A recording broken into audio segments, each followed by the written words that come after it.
Okay, now we're going to talk about right triangles because we're going to start getting into trigonometry. And so first thing we're going to do is we're going to talk about the different parts of right triangles. You should have this in your notes, the screen sheet. It's got a right triangle and these lovely angles on it. So go ahead, pull that out and cut it out.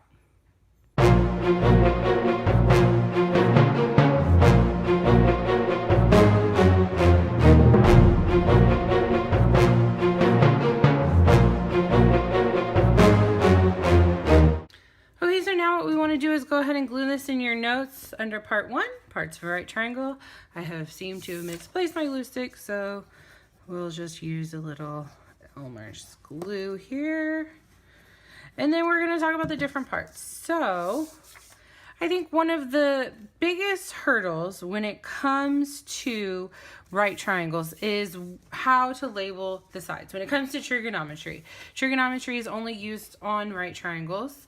And knowing which side is opposite and which side of it is adjacent, I think is the hardest thing for some students to learn. So we're going to color code. I'm going to get a purple marker, I'm going to get a red marker, and I'm going to get a black marker. So the black marker, the first thing we're going to label is our hypotenuse. Our hypotenuse is always our longest side of our triangle, and it's always opposite of our right angle. So here's my right angle. The hypotenuse is going to be over here.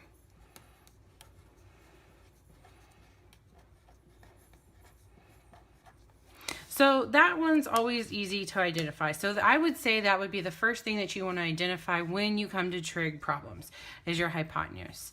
Now, opposite and adjacent, those are going to change based on which angle you're dealing with. And when I say which angle, I don't mean the right angle. The right angle is special, we forget about it. So here you see I have two angles. One's labeled X and one is labeled theta. Don't let this freak you out. It's just a variable name. Sometimes students see this and it scares them. It's the same as calling it X or Y.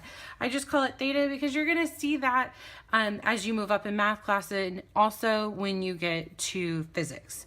So we're gonna take our purple pen first, and what I'm going to do, I'm going to mark my theta angle, and opposite is going to be across.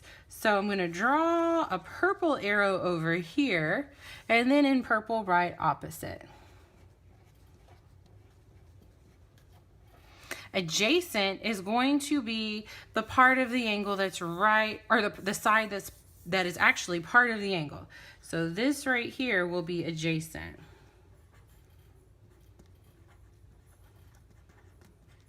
And one of the things I tell students is to remember is that you can take the opposite side away and we'll still have this angle down here. But if I take the adjacent side away, that angle disappears. It ceases to exist.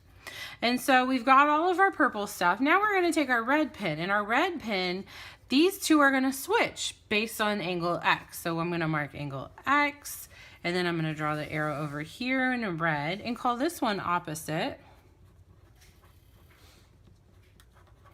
And then draw this arrow right here to the adjacent side.